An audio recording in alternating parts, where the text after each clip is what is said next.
Depending on when you started watching MMA, Dana White is either the man who saved the sport or a man some fans no longer trust. Finally, Bob Meyerowitz snaps and he says, you know what? There is no more money. I don't even know if I have enough money to put on the next event. You know, it's hard to put into words. We've been working for this for so long, and you know, it's hard to describe how I feel. When television networks weren't even airing MMA, he found one that would. For a lot of fans, Dana White wasn't just the president of the UFC, he was also the guy fighting for mixed martial arts. My very close friend, the president of the UFC, Mr. Dana White. Today is a great day for me. I'm very excited today. But somewhere along the way, for many fans, that perception shifted. The same traits that made an underdog made him a villain in many eyes. So this is probably one of my all-time lows as being president of the UFC over the last 11 years. For the first time in 11 years, we're going to cancel an event. UFC won't make a dime off this. A dime? Not one penny. Because when a sport goes from being banned in half of the country to becoming a global corporate powerhouse, the relationship between the fans and the person running it is going to change. Everybody acts like this is a fucking career. This isn't a career. This is not a career. This is an opportunity. Believe me, these guys get paid what they're supposed to get paid.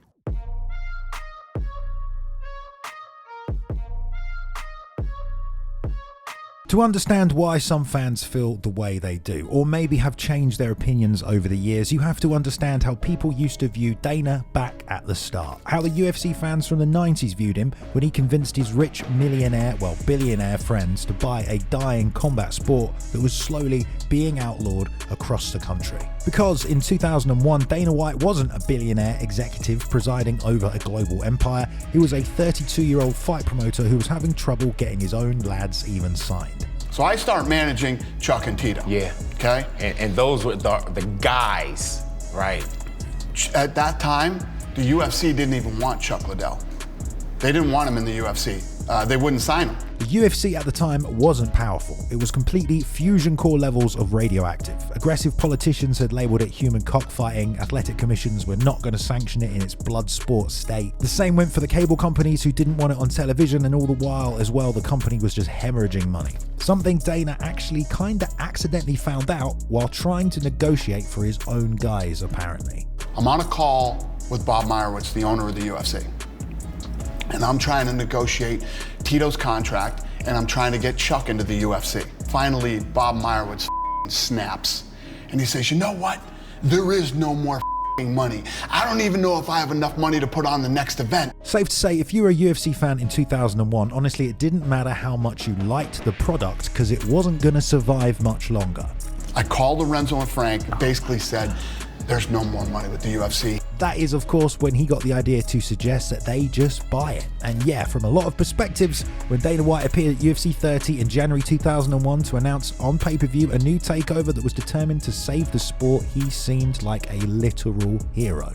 A lot of the credit for that goes to the gentleman who joined me now, Dana White, president of the Ultimate Fighting Championship. Thank you very much. We're very excited. That right there is a very young Dana. He comes across humble, grateful for the opportunity to step in as president, and genuinely believed enough in his own fighters and combat sports to think that there was a product and a sport to be made out of this spectacle. But the reality also was, it's not like them picking up the company suddenly saved the sinking ship, or they had a secret recipe for MMA promotional success. Because it took them many, many years to do so. Another 3, in fact, where they struggled and scraped, dropped $40 million into a hole until in 2004 they finally had a lucky break come through for them. They pitched all the last scraps of cash into the Ultimate Fighter reality show. A lot of you already know this, but why is it important? Because at this point, whatever fan base existed were only now entirely grateful that someone had decided to pick up the US MMA banner that had been flying for the last 10 years and try to actually turn it into something worth surviving. And okay, sure, maybe some of those hardcore fans were then also in spirit against the idea of a reality TV show, but then when they saw the show, The Ultimate Fighter, it was basically worth the extra $10 million the UFC had spent to get it into production, because not only was it giving new fans an insight into the sport and how it all worked, you know, what an MMA fighter actually was, it also gave chance for fans to see the man at the top the president in action himself, and he for sure won the hearts of many, many fans when after the show was kind of off to a rocky start, let's be honest. I mean, it seemed like they planned nothing and had no idea what they were doing in season 1. It kind of was an infamous speech from Dana White that brought everyone to heel. It lent itself to the single greatest speech ever delivered on a reality television show by Dana White. Do you want to be a fighter? That is my question. And only you know that. Now, of course, if you want to read between the lines a little, the fighters were complaining that they didn't want to fight for free on the show, and basically Dana is there to tell them, well, no, we have no money, so you're on this show, and yeah, you're gonna have to fight for free. Might be a bit of foreshadowing there, but let's come back to it. You have to understand at that time, the pressure and the stress that we're under, this is the last shot. If this thing doesn't work, the UFC is done. But still, again, at the time, Dana White is, in the majority of fans' eyes, not only the guy who's trying to save this sport, but also the kind of boss that has no problem looking into the eyes of these potential fighters on his roster and calling them out to their face, which definitely takes balls, and for sure did get tons of respect from peers and, yes, fans. The even bigger payoff is that banking and betting entirely on that idea actually worked. The finale with Forrest Griffin and Stephen Bonner was an all-time classic fight that single-handedly, when broadcast on Spike TV, brought the sport forward into a mainstream conversation overnight. Another win for White and the new UFC team, and this thing finally has legs to start walking where it had been ambling along like Arnie's crushed Terminator for several years. So, Tough explodes, the tap-out era of the UFC begins, but Dana also shows he has absolutely no intentions of slowing down at this point. In fact, he accelerates. It's not about saving this dying sport and getting his fighters fights anymore, it's about domination. Global MMA domination and takeover to become the biggest and the household name everyone associates with mixed martial arts, and that all starts with taking out the biggest competitor at the time, Pride Fighting Championships. Now, it is important to remember that at first, Dana, he was all about cross-promotion, okay? He sent Chuck Liddell over there to compete against their guys to try and prove the UFC had the best fighters, but also seemed extremely frustrated with his competition during the process. Many of you know for years, I've been coming back and forth for 7 years, challenging Pride and Pride fighters to fight the UFC. It's good to see some Pride people over here. We also saw Heath Herring. What are the chances of seeing them come over here pretty quick? None. They're not going to do it. Pride won't do it. Pride keeps rant. They never send anybody. They never come over here. They're not doing anything. I've sent Chuck over there 3 times. I sent Rico over there. Competition is competition, but Dana, in the fans' eyes, was at least trying to make the fights they wanted to see. Now, of course, fans wanted to see the big Pride stars take on the UFC guys, and hearing the president talk about visibly, frustratingly trying to make that happen was kind of obvious. I'd asked them for Sakuraba forever when he was hot, and they wouldn't do it. And now I'm asking for Vanderlei. The last 2 months I've been trying to negotiate to get Vanderlei in the UFC, and they won't do it. And this is one of those moments where, depending on who you ask, Dana White is either a genius or the villain. Pride FC ultimately destroyed itself with its own controversies, and Dana White was once again there, ready to collect the pieces of what was left, happy to come out on top against their #1 competitor in the MMA world. Now I would like to call up on stage my very close friend, the president of the UFC, Mr. Dana White. Today is a great day for me. I'm very excited today. The only 2 companies in this world that matter are the UFC and Pride. And again, for fans at the time, he presented this as basically all your dreams finally coming true. So finally, after 7 years, we're going to be able to answer all the questions we've been waiting to answer. All the challenges we've been waiting to make happen are now going to happen. We get to see the great fights like Fedor versus Randy Couture, Shogun versus Chuck Liddell. But before those wild-eyed MMA fans could proclaim that Dana had done with this purchase the MMA Lord's work, there was still the small matter of Pride being completely a house of cards. Basically, no fighters under contract, and so once the dust settled, those same MMA fans never did get Fedor in the UFC, never did get back Sakuraba, and guys like Krokop came in, were match made pretty awfully, got slowballed, and got knocked out before any big fights could happen. And despite what the UFC had said, many fans were skeptical that Pride would continue in any capacity, and they had been proved to be correct and the UFC wrong. It was enough to leave some fans feeling jaded that not only did the UFC in some part kill Pride, which to be fair was totally more a seppuku situation, but the bag and the ball had been fumbled and their favourite promotion was now gone forever, so the UFC could keep moving forward. I mean, to this day, the phrase "pride never dies" still lives. There are still MMA fans out there who miss soccer kicks, blue and pink gloves, and the atmosphere and spectacle that only pride could bring. Who they personally blame is entirely up to them. However, it was for those fans nearly 20 years ago now. Now, for those fans and an entire new generation about to arrive, that might have been more forgivable at the time if the UFC also then didn't continue to take over other promotions. Takeover kind of became the new philosophy throughout that entire mid-2000s stretch, especially after the frustrations in dealing with Pride and trying to cross-promote, and ultimately how the deal had even shaken out. The UFC bought this company called Pride, and boy, did they get hoodwinked. The UFC and Pride started trading fighters. They did like a goodwill gesture. So what this did was elevate the brand of Pride and make Pride even bigger in the United States. And then finally the UFC comes in and buys them out. This big historic thing, take photos, shaking hands. Turns out they bought nothing. What they bought was essentially like a library of fights. I mean, fool me once, right? It's understandable that Dana wasn't then going to make that same mistake twice, and so his attitude to other competitors that came up along the way was at most times scorched earth. Elite XC, yeah, counter-program them. Affliction, just call them the t-shirt guys, and discredit the entire promotion. I mean, Dana was pretty much open-minded in calling out any other promoter.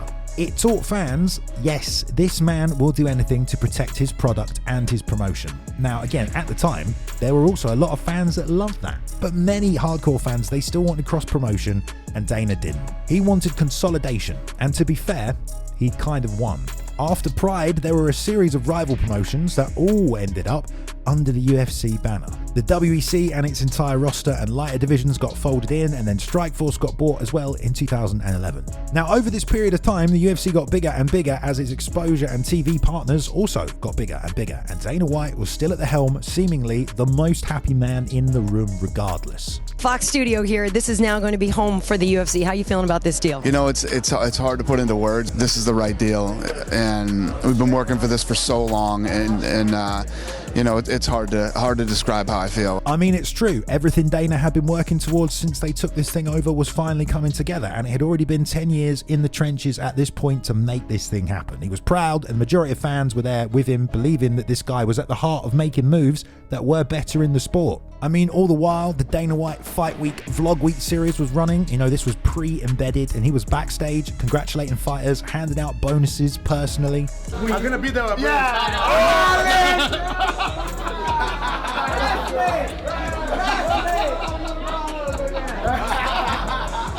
You happy?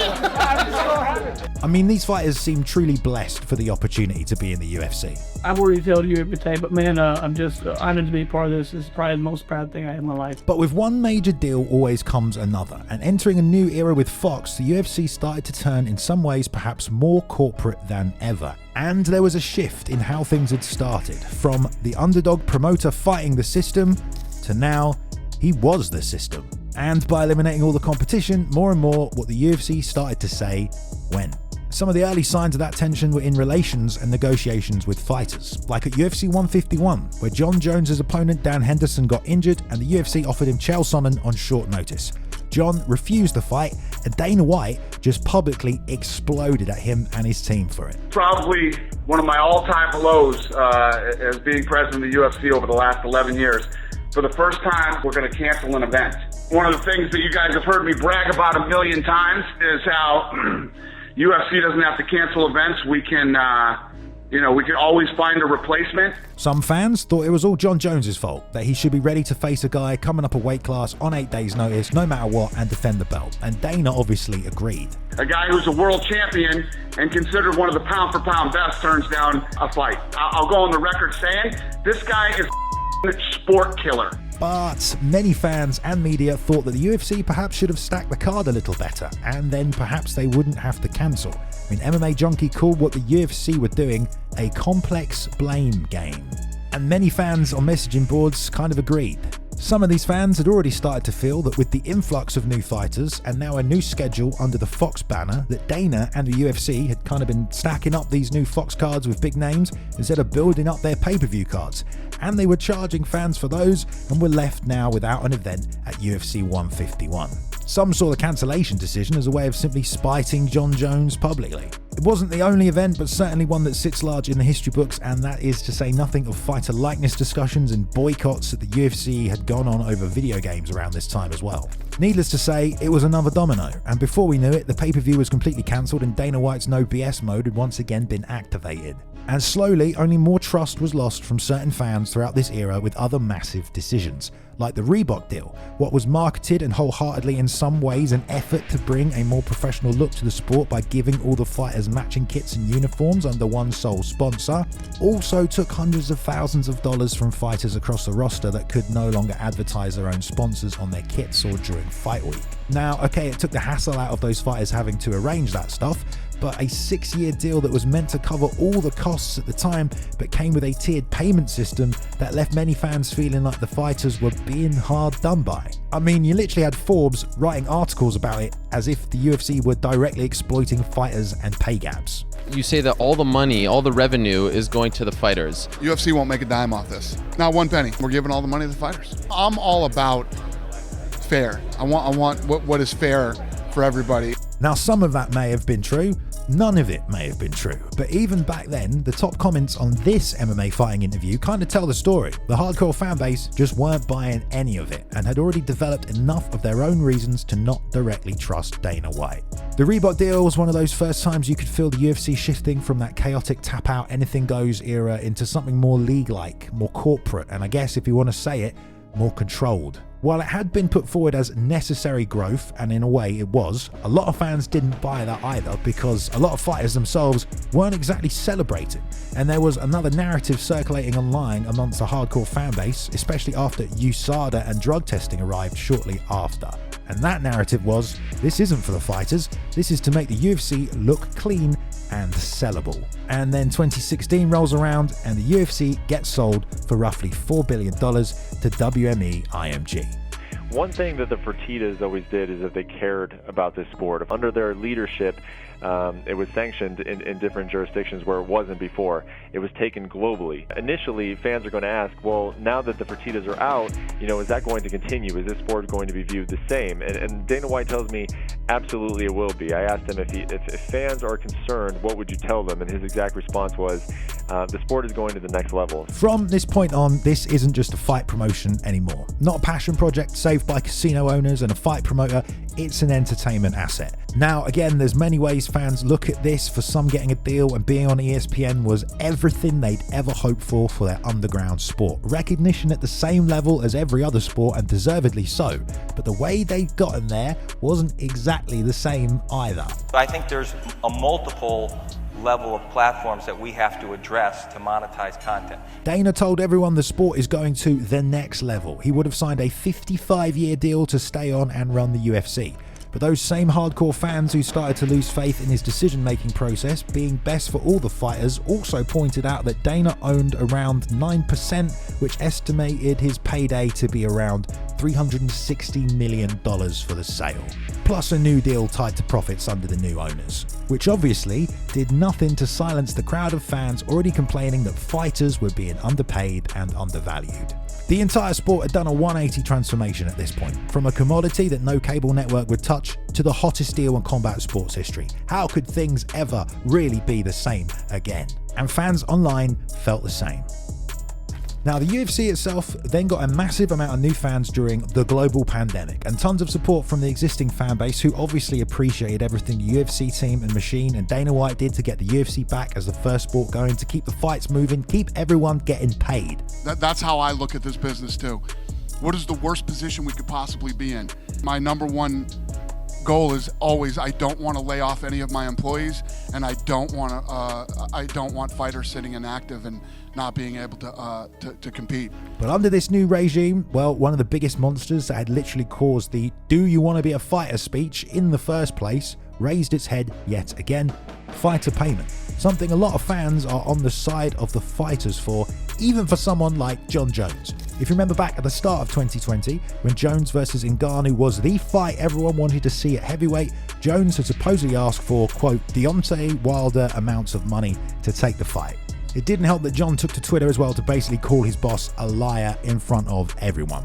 So yeah, talk about drawing a line in the sand between fans and Dana. John was reportedly asking for $30 million for that fight, which sounds like a lot until you remember the $360 million that apparently went into Dana's pocket and realised that there might actually be quite a lot of money floating around. At least that's how a lot of fans felt at the time. This very public he said left many fans siding with Jones and convinced that White was distorting facts to sway public opinion. And of course, you can't forget a similar scenario unfolding in early 2023 with Francis Ngannou again, at the time the reigning UFC champion, and when money discussions meant the UFC and Ngannou couldn't reach a new contract, Dana White announced Francis was released and claimed they had offered to make him the highest paid heavyweight ever. But Francis doesn't want to take a lot of risk. He feels like he could fight lesser opponents and make more money elsewhere.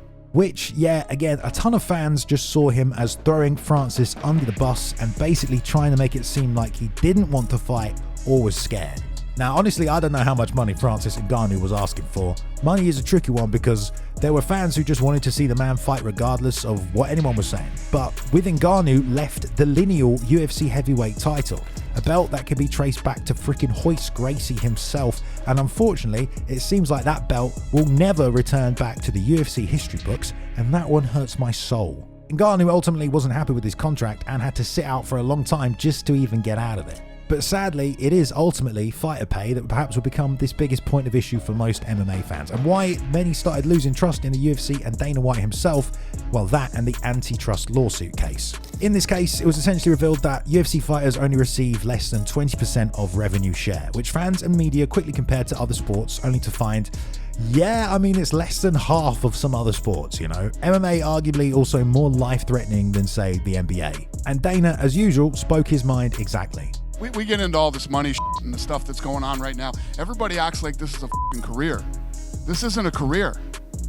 This is not a career. This is an opportunity. Fan reaction to this was arguably hilarious, but also told the story, imagine being a promoter and telling all the upcoming fighters the UFC isn't a career. And the thing is, combat sports is a dog-eat-dog world. To survive and make it to the top, you have to be selfish. You have to, in some ways, think you're going to be the one to step over everybody and you're going to be the one that will take the opportunity. But from a fan's perspective, well, a lot saw it as extremely tone-deaf, especially downplaying fighters' livelihoods as justification for subpar pay and no benefits. At least that's what Reddit was saying. And you know Dana, when he's been followed up on that statement in the past, he's only doubled down on it. Why do you think people seem to talk about UFC fighter pay? I also would like to get paid more in my job, LOL. Fair play to GQ for having the balls to ask this one. If you look at what we've done with the business in the last 22 years, fighters always want to make more money. It's never going to happen while I'm here. Believe me, these guys get paid what they're supposed to get paid. If you don't like it, there's a simple solution to this problem. Go start your own MMA organization. No barrier to entry. Knock yourself out. Pay them whatever you want to pay them. I think fans at this point were almost ready to laugh, simply because the argument had been going on for so long and Dana had simply become so matter-of-fact in shooting it down. The MMA competition was drying up globally, and what can you do as a fan sat at home to improve the situation or even get mad about? Honestly, I think some fans laughed, and some, the real hardcore fans who cared about the fighters, had been following the sport for years, probably felt like the UFC had won while the fighters had lost. But for anyone that wants to ask the question, why don't MMA fans trust Dana White? Well, many fans over the last couple of years, a big part of the distrust hasn't even been about money, it's been about presence, and fans kind of just getting the feeling that Dana simply isn't perhaps as plugged into the actual UFC anymore, especially the matchmaking. And we now also have legal proof, as Dana has openly said in recent legal testimony that he doesn't really do fighter negotiations anymore, and that matchmaking is handled by others like Sean Shelby, Mick Maynard, or Hunter Campbell. And when that got to the fans on MMA Reddit, you know, they had a field day, suggesting that Dana White is essentially just not paying attention. The man certainly has taken on a lot of other responsibilities and projects, with finally getting Zuffa boxing off the ground, and of course the fast that some people would consider power slap, which he did at one point literally say would be bigger than the UFC. This will be the biggest sport in the world. This will be bigger than the UFC. Now you can remember I said that. Everybody will be like, oh, he's a fucking nut, and you know, all that shit. And then I'll see you in a few years and we'll talk again. But it's only because the UFC's entire brand had once been built around Dana being the guy who knows everything, who's in the weeds, who's more obsessed than you at home, the hardcore fan, the man who could sell you the next contender like he discovered them in a parking lot. When those same fans see him brushing off #1 contenders like Arman Sarukian, I don't give a shit what the number says. He's going to have to work his way back. It again just kind of shakes the foundations for those fans about what the hell is going on and who do we trust here. It feeds the idea that Dana's relationship to the sport has changed from promoter to matchmaker to now executive. I don't think those fans woke up one day and decided they hated Dana White. I think most of them simply just stopped believing everything he said.